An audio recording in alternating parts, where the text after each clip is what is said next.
Olá, amados, tudo bem com vocês? Vamos dar continuidade do capítulo 9 do Poder do Agora, do livro de Eckhart Tolle, um guia prático para a iluminação espiritual. Vocês ouvirão uns pequenos transtornos, mas são pessoas acima da minha casa. Eu moro, né, tipo prédio, né? Então a gente não tem como evitar. Mas vamos continuar utilizando e abandonando a negatividade. Toda resistência interior é vivenciada como uma negatividade. Toda negatividade é uma resistência. Neste contexto, as duas palavras são quase sinônimas. A negatividade vai a uma irritação ou impaciência, a uma raiva furiosa, de um humor deprimido ou um ressentimento a um desespero suicida. Às vezes, a resistência faz disparar o sofrimento emocional, caso em que mesmo uma situação banal pode produzir uma negatividade intensa, como a raiva, a depressão ou um profundo pesar. O ego acredita que, através da negatividade, pode manipular a realidade e conseguir o que deseja. Acredita que, através dela, pode atrair uma circunstância desejável ou dissolver uma indesejável. O livro A Course in Miracles, um curso em milagre, destaca corretamente isso ao afirmar que sempre que estamos infelizes, acreditamos inconscientemente que a infelicidade compra para nós o que queremos. Se você, a mente, não acreditou que a infelicidade funciona, por que a criaria? O fato é que essa negatividade não funciona. Em vez de atrair uma circunstância desejável, ela a interrompe ao nascer. Em vez de desfazer uma circunstância indesejável, ela a mantém no lugar. Sua única utilidade é que ela fortalece o ego, e esta é a razão pela qual ela a adora. Uma vez que você tenha se identificado com alguma forma de negatividade, não vai querer que ela desapareça e, em um nível inconsciente mais profundo, não vai desejar uma mudança positiva. Ela iria ameaçar sua identidade como uma pessoa depressiva, zangada ou difícil de lidar. Você então passa a ignorar, negar ou sabotar aquilo que é positivo em sua vida. É um fenômeno comum e também doentio. A negatividade é completamente antinatural. É um poluente psíquico e existe um vínculo profundo entre o envenenamento e a descrição da natureza. É a grande negatividade que vem sendo acumulada na psique coletiva da humanidade. Nenhuma outra forma de vida no planeta conhece a negatividade. Somente os seres humanos, assim como nenhuma outra forma de vida violenta e envenena a terra que a sustenta. Você já viu uma flor infeliz ou um carvalho estressado? Já cruzou com um golfinho deprimido ou um sapo com problemas de autoestima? Um gato que não consegue relaxar ou um pássaro com ódio ou ressentimento?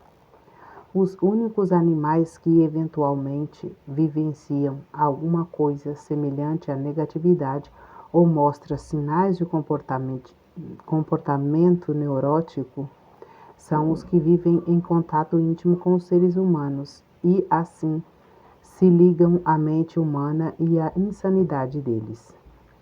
Observe as plantas e animais, aprenda com eles a aceitar aquilo que é e há de se entregar ao agora. Deixe que eles lhes ensinem o que é ser, o que é integridade, estar em unidade, ser você mesmo, ser verdadeiro. Aprenda como viver e como morrer, e não como fazer do viver e do morrer um problema. Vivi com alguns mestres zen, todos eles gatos. Até mesmo os patos me ensinaram importantes lições espirituais. Observá-los é uma meditação. Como eles flutuam em paz, de bem com eles mesmos, totalmente presentes no agora, dignos e perfeitos, tanto quanto uma criatura sem mente pode ser. Eventualmente, no entanto, dois patos vão se envolver em uma briga, algumas vezes sem nenhuma razão aparente ou porque um pato penetrou no espaço particular do outro. A briga geralmente dura só alguns segundos e então os patos se separam. Nadam em direção opostas e batem suas asas com força. Por algumas vezes, então continuam a nadar em paz, como se a briga nunca estivesse acontecido. Quando observei isso pela primeira vez, percebi, no relance, que, ao bater as asas, eles estavam soltando a energia acumulada, evitando assim que ela ficasse aprisionada no corpo e se transformando em negatividade. Isso é sabedoria natural. É fácil para eles porque não têm uma mente para manter vivo o passado sem necessidade e então construir uma identidade em volta dele. Uma emoção negativa não poderia também conter uma mensagem importante? Por exemplo, se me sinto deprimido com frequência, será que pode ser um sinal de que existe alguma coisa? Será que existe alguma coisa errada com a minha vida e isso pode me forçar a olhar para a minha situação de vida e fazer mudanças? Poderia. As imagens negativas repetitivas podem às vezes conter uma mensagem, como ocorre com as doenças. Qualquer mudança que você faça, seja ela relacionada com o seu trabalho, seus relacionamentos ou seu ambiente, é apenas uma máscara, a menos que se origine de uma mudança no seu nível de consciência. E até onde isso interessa? Só pode significar uma coisa: estar mais presente. Quando você já tiver alcançado um certo grau de presença, não precisa mais da negatividade para lhe dizer o que é necessário na sua situação de vida. Mas enquanto a negatividade estiver lá, utilize-a. Use-a como um tipo de sinalizador, um lembrete para estar mais presente. Como impedimos que a negatividade surja e como nos livrarmos dela, já que ela está lá? Como já afirmei, você não deixa que ela surja ao estar completamente presente. Não desanime. Ainda são poucas as pessoas no planeta que conseguem manter um estado contínuo de presença. Embora algumas já estejam chegando bem perto, acredito que logo serão muitas. Sempre que perceber alguma forma de negatividade crescendo dentro de você, não olhe para ela como um fracasso, mas sim como um sinal que está lhe dizendo: acorde, largue a sua mente, esteja presente. Existe um romance de Aldous Huxley chamado A Ilha, escrito em seus últimos anos de vida, quando ele ficou muito interessado nos ensinamentos espirituais. Conta a história de um homem que naufragou perto de uma ilha isolada do resto do mundo. Essa ilha era habitada por uma civilização especial. A coisa estranha sobre ela é que seus habitantes, diferente do resto do mundo, eram sadios de verdade. A primeira coisa que o náufrago percebe são os papagaios multicoloridos empoleirados nas árvores, que davam a impressão de estar repetindo as palavras: atenção, aqui e agora, atenção, aqui e agora. Adiante, descobrimos que os habitantes da ilha ensinaram essas palavras aos papagaios para que fossem sempre lembrados para ficar presentes. Portanto, sempre que sentir a negatividade crescer dentro de você, causada ou não por um fator externo, um pensamento ou mesmo nada em particular, olhe para ela como se fosse uma voz dizendo: atenção, aqui e agora, acorde. Até mesmo as mais leves, irritação é significativa e precisa ser conhecida e observada. Do contrário, haverá um aumento cumulativo de reações não observadas. Como afirmei anteriormente, você pode descartá-la. Assim que perceber que não quer ter esse campo de energia no seu interior e que ele não tem nenhum objetivo, mas certifique-se de que você se livrou completamente dela. Se não conseguir, simplesmente aceite que ela está ali e concentre a sua atenção no sentimento. Uma alternativa para descartar uma reação negativa é fazê-la desaparecer, ao imaginar a si mesmo se tornando transparente para uma causa externa da reação. Recomendo que você pratique primeiro com as coisas do dia a dia. Vamos dizer que você esteja em casa. De repente, vindo da rua, começa a soar um alarme insistente de carro. Surge uma irritação. Qual é o objetivo desta irritação? Nenhum até aqui. Por que você a criou? Você não a criou. Quem criou foi a mente. Ela teve uma reação totalmente automática, totalmente inconsciente, porque a mente a criou. Porque ela sustenta a crença inconsciente de que a resistência dela, que você absorve como alguma forma de negatividade ou infelicidade, vai dissolver a condição indesejada. Isso naturalmente é uma ilusão. A resistência que ela cria, neste caso a irritação ou a raiva, é muito mais desagradável do que a causa original que ela está tentando desfazer. Tudo isso pode ser transformado em prática espiritual. Sinta-se ficando transparente, sem a solidez de um corpo material. Agora permita que o barulho ou o que estiver causando a emoção negativa passe através de você. Ele não está mais golpeando uma parede sólida dentro de você. Como disse, pratique primeiro com as coisas simples. O alarme do carro, o choro de uma criança, o barulho do tráfego. Em vez de ter uma parede de resistência dentro de você, que é atingida de modo constante e doloroso pelas coisas que não deveriam estar acontecendo, deixe que tudo passe através de você. Alguém diz alguma coisa grosseira para ferir você, em vez de desencadear uma reação inconsciente, uma negatividade como uma agressão, uma defesa ou um retraimento, você deixa isso passar através de você. Não ofereça resistência. É como se não estivesse mais ninguém ali para ser machucado. Isso é perdão. Nesse sentido, você se torna invulnerável. Pode dizer a esta pessoa que o comportamento dela é inaceitável. Se você escolher fazer isso, mas essa pessoa já não tem mais o poder de controlar o seu estado interior. Você passa a estar em seu poder, não mais em poder de alguém, nem sob o governo da mente. Quer seja um alarme de carro, uma pessoa grosseira, uma inundação, um terremoto ou uma perda de todos os seus bens. O mecanismo de resistência não é o mesmo. Pratico a meditação, frequento seminários, leio muito sobre espiritualidade, em busca de um estado de não resistência. Mas, se você me perguntar se encontrei a verdadeira paz interior, minha resposta teria que ser não, porque não a encontrei. O que posso mais fazer?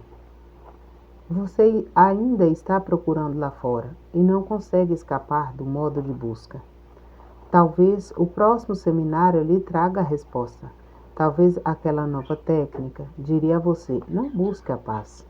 Não busque nenhum outro estado além daquele que você está agora.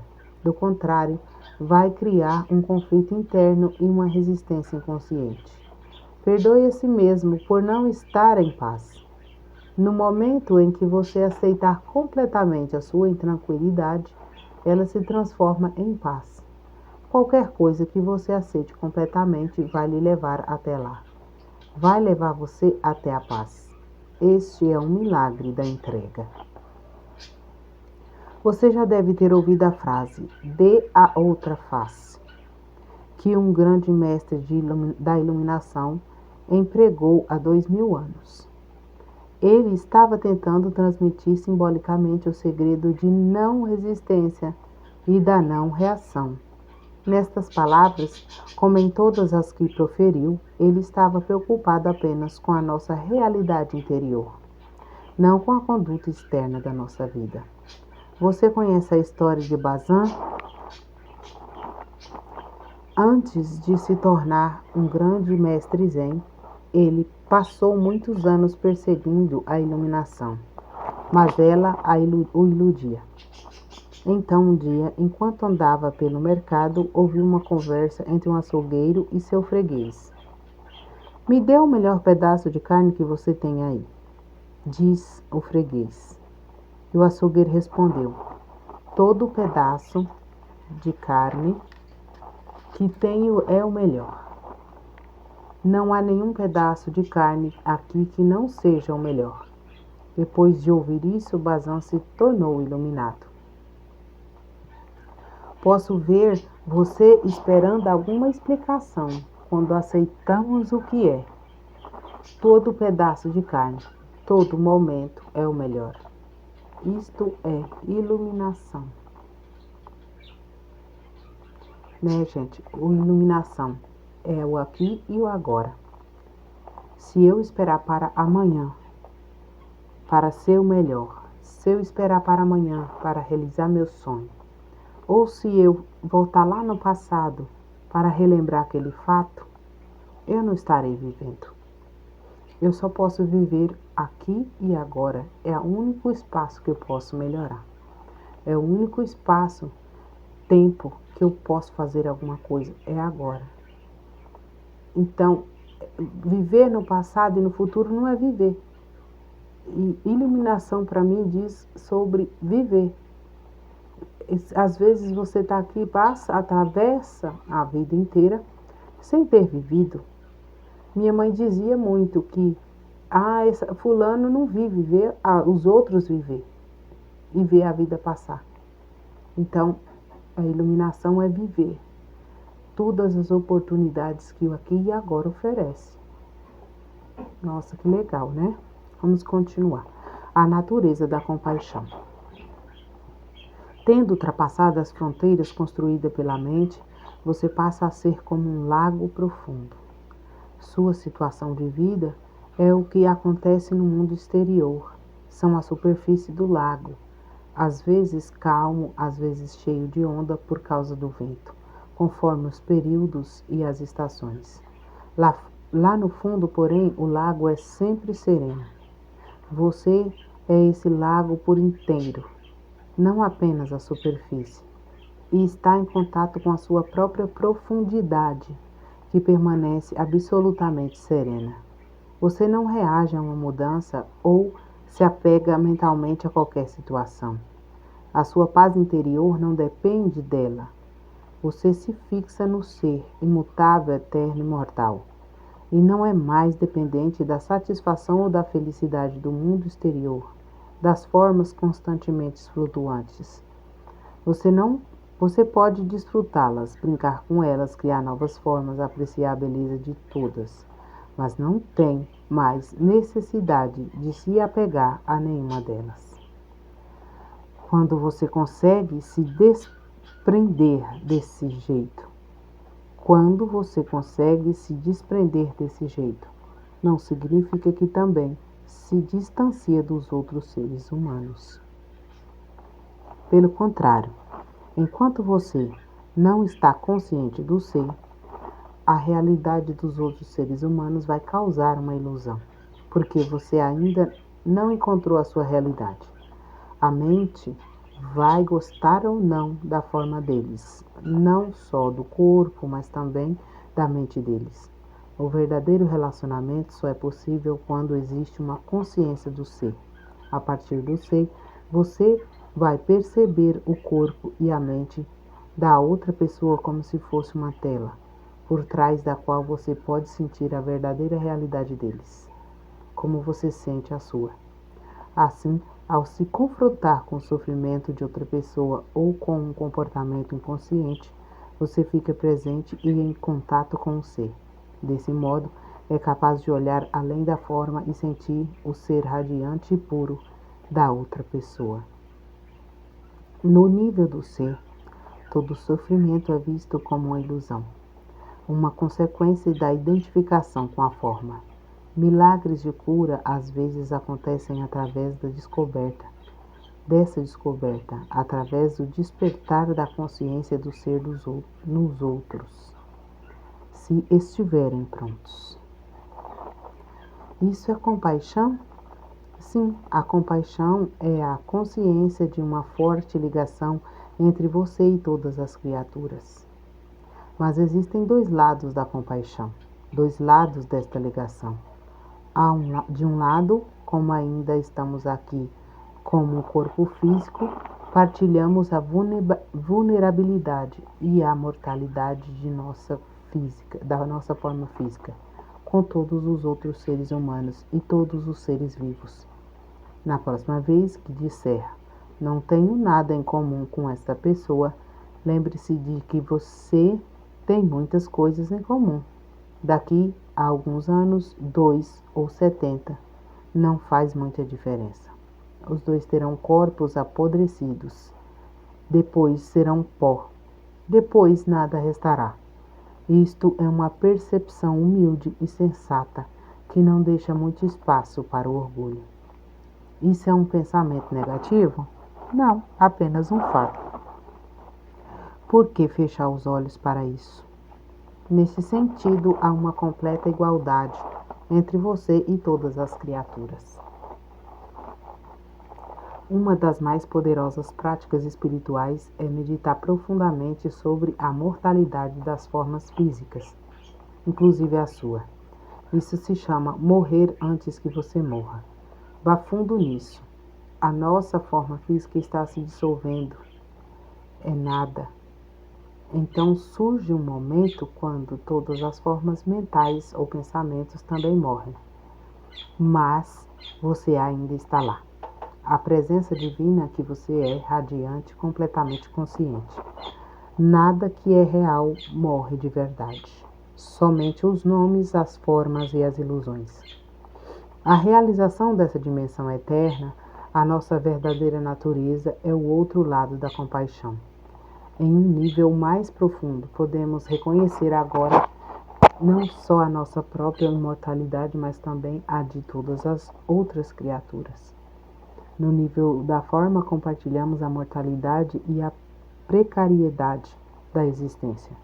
No nível do ser, partilhamos a vida eterna e radiante. Esses são os dois lados, os dois aspectos da compaixão. Na compaixão, os sentimentos de tristeza e de alegria, aparentemente opostos, se fundem em um só e se transformam em uma profunda paz interior. Isto é a paz de Deus. É um dos mais nobres sentimentos de que os homens são capazes de possuir um grande poder de cura e transformação. Mas a verdadeira compaixão, como acabei de descrever, ainda é rara.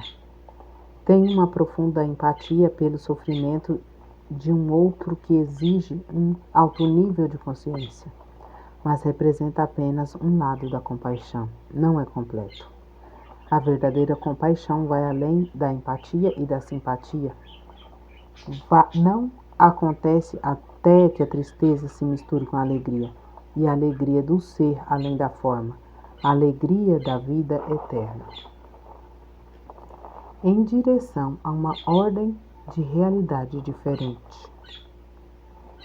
Não concordo que o corpo precise morrer. Estou convencido de que podemos obter imortalidade física. Acreditamos na morte e é por isso que o corpo morre. O corpo não morre porque acreditamos na morte. O corpo existe, ou assim parece, porque acreditamos na morte.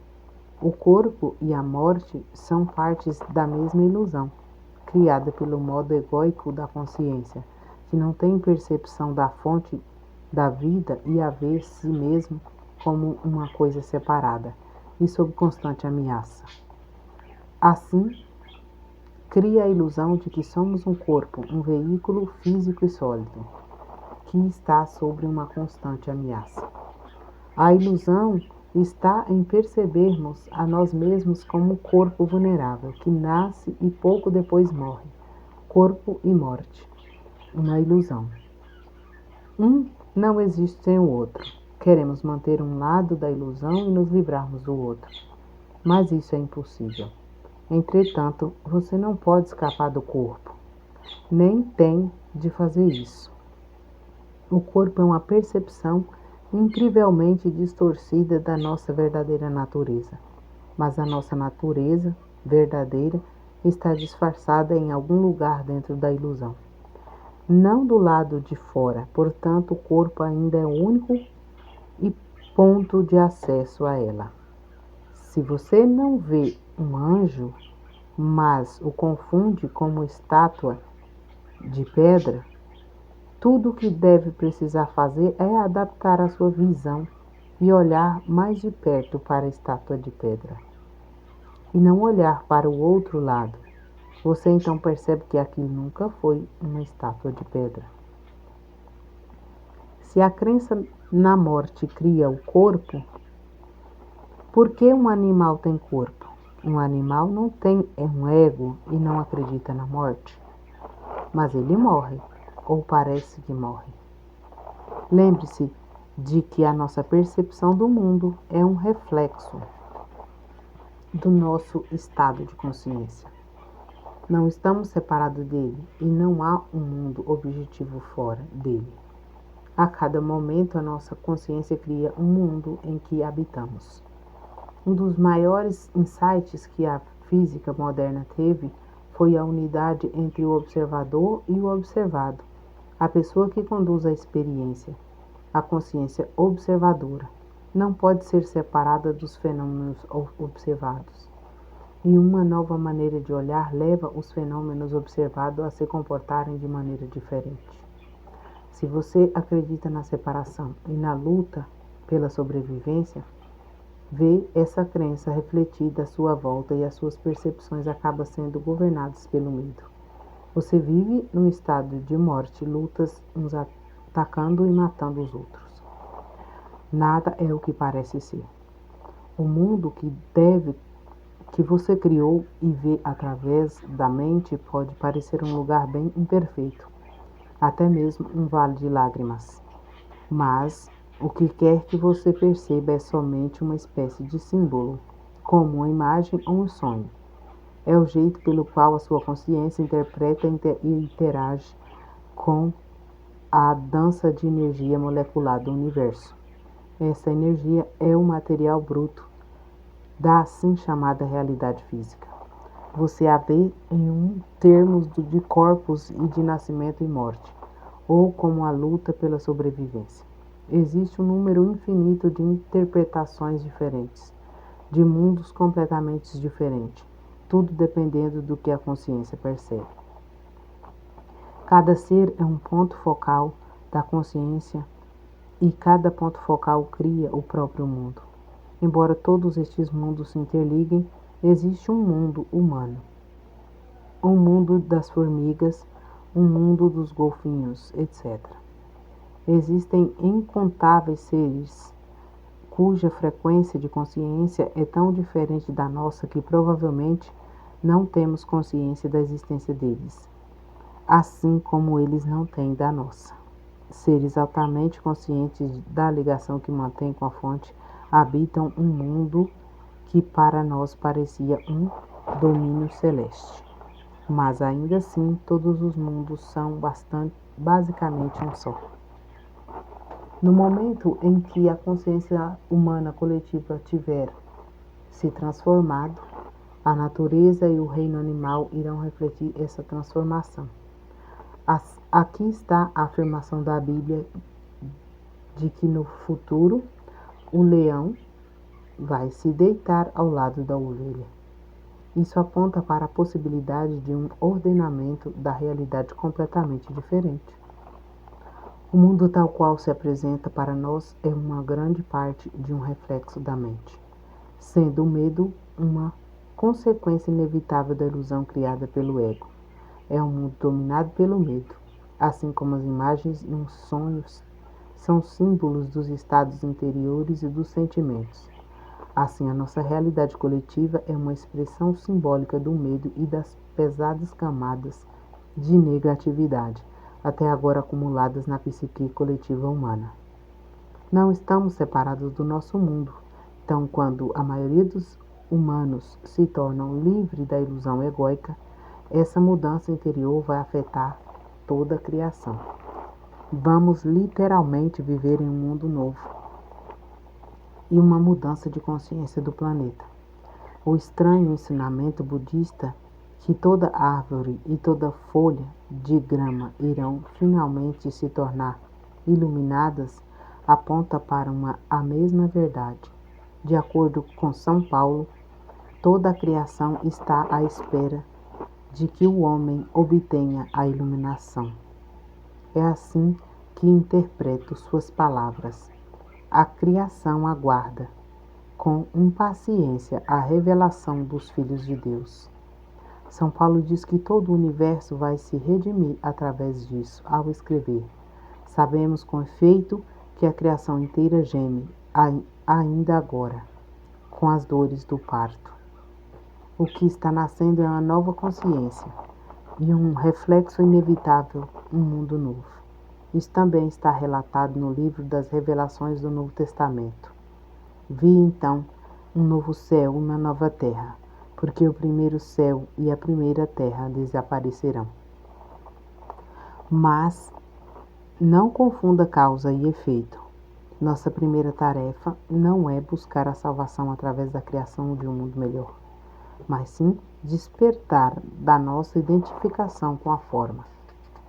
Não estamos mais presos a este mundo, a este nível de realidade. Podemos sentir nossas raízes e no não manifesto, e assim estamos livres do apego ao mundo manifesto. Ainda podemos desfrutar os prazeres passageiros desse mundo, mas não somos mais escravos desta experiência. Não estamos mais em busca da satisfação através de uma gratificação psicológica, através de alimentação do ego. Não temos mais medo de perder alguma coisa. Portanto, não precisamos nos apegar a este mundo. Estamos em contato com algo infinitamente maior do que qualquer prazer, maior do que qualquer coisa manifesta. Em um certo sentido, não precisamos mais do mundo, e nem mesmo do que ele seja diferente do que é.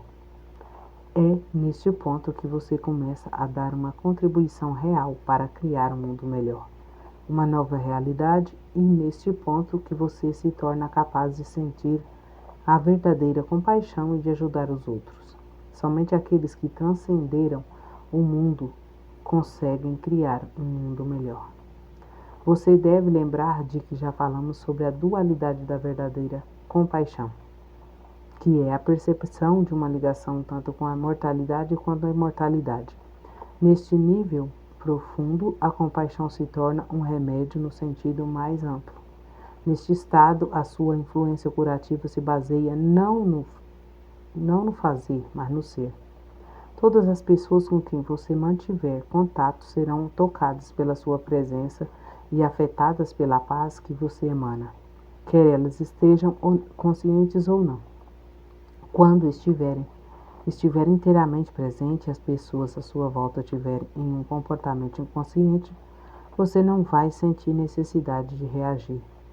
A sua paz será tão grande e profunda que todos que não for paz desaparecerá nela, como se nunca tivesse existido.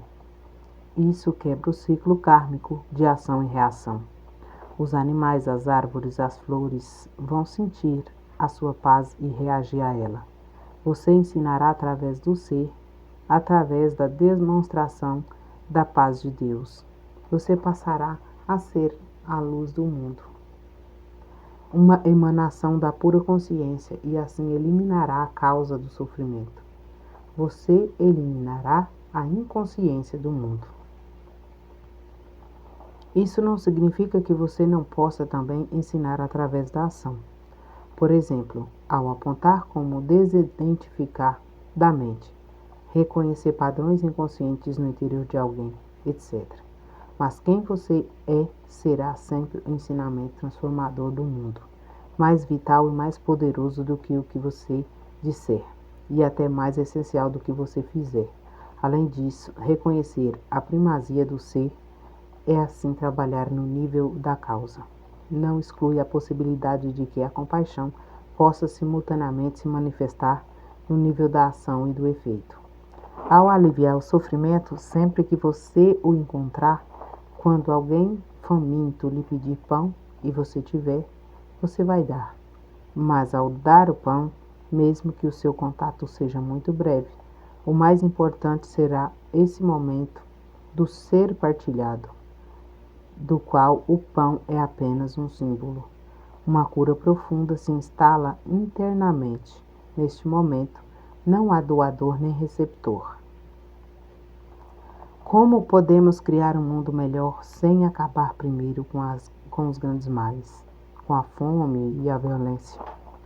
Todos os males são efeito da inconsciência. Podemos aliviar os efeitos da inconsciência, mas não podemos eliminá-los, a menos que eliminamos sua causa. A verdadeira transformação acontece no interior, não no exterior. Querer aliviar o sofrimento do mundo é uma coisa muito nobre, mas lembre-se de não se concentrar exclusivamente no exterior. Do contrário, você vai sentir frustração e desespero. Sem uma profunda mudança na consciência humana, o sofrimento é um buraco sem fundo. Portanto, não permita que a sua compaixão se torne unilateral. A empatia com o sofrimento do outro e o desejo de ajudar devem ser equilibrados com uma profunda percepção da natureza eterna de todas as coisas e com a consciência do aspecto ilusório de todos os sofrimentos. Permita que a sua paz inunde tudo o que você fizer e estará atuando sobre o efeito e a causa ao mesmo tempo. Se quiser impedir que os seres humanos destruam uns aos outros e acabem com o planeta, lembre-se de que, assim como não consegue combater a escuridão, você também não pode combater a inconsciência. Se tentar fazer isso, a oposição polar vai se tornar fortalecida e mais profundamente arraigada. Você vai se identificar com uma das polaridades. Vai criar um inimigo e será conduzido ao seu interior inconsciente. Eleve a consciência ao disseminar a informação, ou melhor, pratique a resistência passiva, mas tenha certeza de que você não carrega nenhuma resistência interior, nenhum ódio, nenhuma negatividade. Ame os seus inimigos, disse Jesus, o que obviamente significa não tenha inimigos. Uma vez que você envolva em atuar no nível do efeito, é muito fácil se perder dentro dele. Fique alerta e muito presente. A causa tem de permanecer e o seu foco inicial, o ensinamento da iluminação, o seu propósito principal e a paz, o seu mais precioso presente para o mundo. Aqui finaliza, gente, o final do capítulo 9, tá? Já foi bem longo esse 9 e eu vou finalizar aqui deixando um abraço para vocês. Até a próxima.